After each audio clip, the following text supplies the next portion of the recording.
gets his heart rate way too fired up. Now, Basharat is the favorite in the fight tonight, but John, after hearing all of this, I need to know, who do you have your money on in FIFA? I am so glad you did your report on that. My money is on Javid Basharat. I forgot everything he said about fighting because I just want to see the showdown. DC, Basharat, under those EA lights, man. I love EAFC 24. It's my favorite game. And dare I say, John, I have about a 210 and 17 record online. Okay. So I'm very, very good. So I can't wait to play Basharat. I mean, we could do a live wager right now on the air, but Michael, I think we should talk about the Yes. fight because he's 14-0, and Thank feels you. like if you well, I would like to get this back on track, please. This man is a phenomenal mixed martial artist. I think he could beat DC at pretty much anything.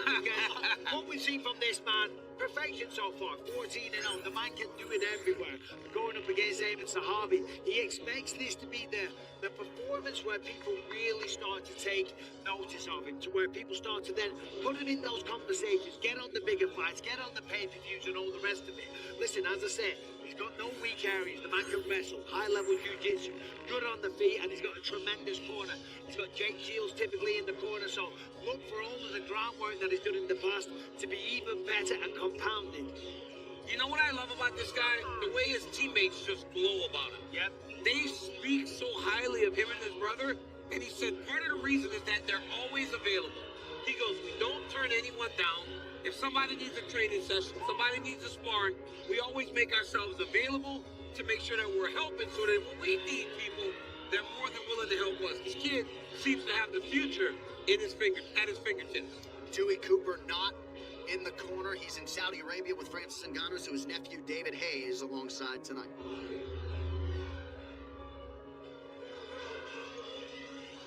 All right, so here is the now 36-year-old bantamweight hopeful Aiemann Zahabi, 10-2 as a pro, 4-2 in the UFC after winning his last 3 DC and starting to emerge from the appreciable shadow of his brother Faraz. Big opportunity for Zahabi tonight as a massive underdog to take Javid Basharat's over. Yeah, you know, a guy like Aiemann Zahabi lives for these opportunities. And I would love to talk about him in his fighting. The dude has done a great job. Won 3 fights in a row. Looking better every single time. Gets the new hot prospect. But you know what interests me? What he's doing outside the octagon. He's commentating. He is now looking at the fight from the outside. And Michael, he said he's starting a YouTube channel next. Oh, my word. And listen, Michael. He's trying to take us down. Michael, it's been all positive so far. They love his commentary. They love everything he says. But there's another side to it once you start that YouTube channel. And that's my to you, Aiemann. Be careful jumping on that YouTube grind. Hey, on the way up they love you, but when you get up there, then they start to hate you.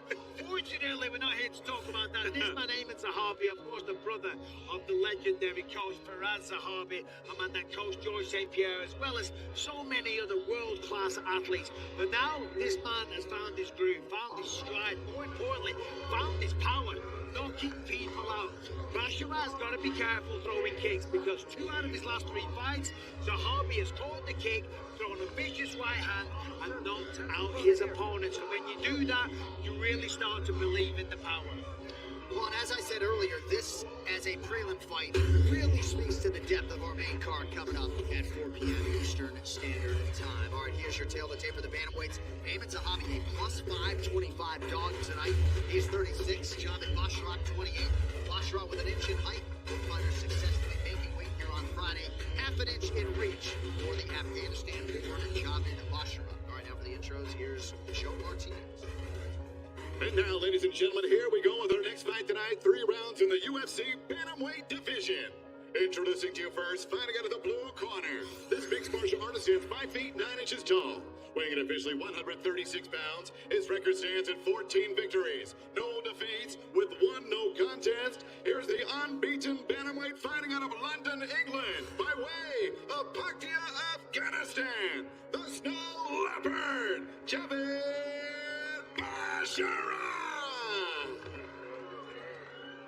And across the octagon, his opponent fighting out of the red corner. At 5 feet 8 inches tall, he weighed in 135 and 1/2 pounds. In 12 fights, his record stands at 10 victories with 2 defeats. Fighting out of Montreal, Quebec, Canada, here is Aiemann Zahabi!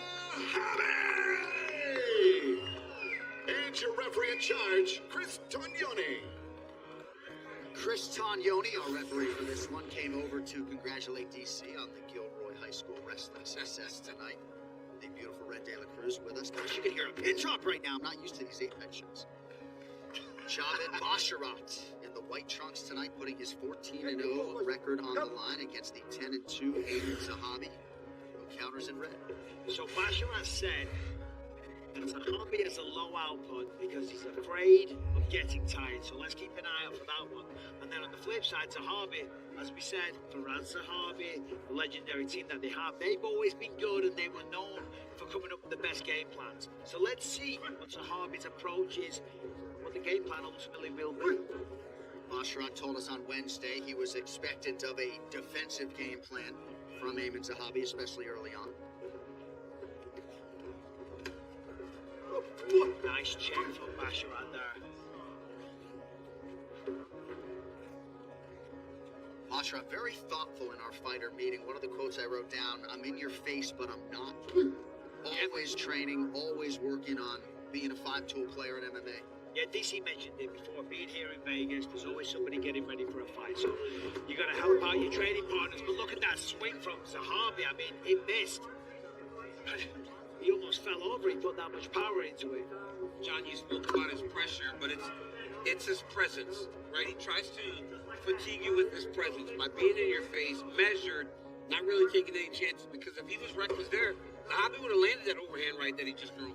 Well, having that pressure, just like being in the face but not, it constantly stresses out your opponent because he's about to attack, attack. You can't switch off mentally. When you go way out of the pocket and you're dancing around on the canvas, it's like they're the stress-free moments. That's where you can take a deep breath and listen to your coach. And you see guys kind of wave their arms, like kind of shake it out a little bit because they don't have to be on the high alert. Like when someone's right in, couple feet away from you. Really does keep you on edge. We got brothers in both corners tonight. UFC fighter Farid Basharat cornering his brother Javid alongside Jake Shields and David Hayes.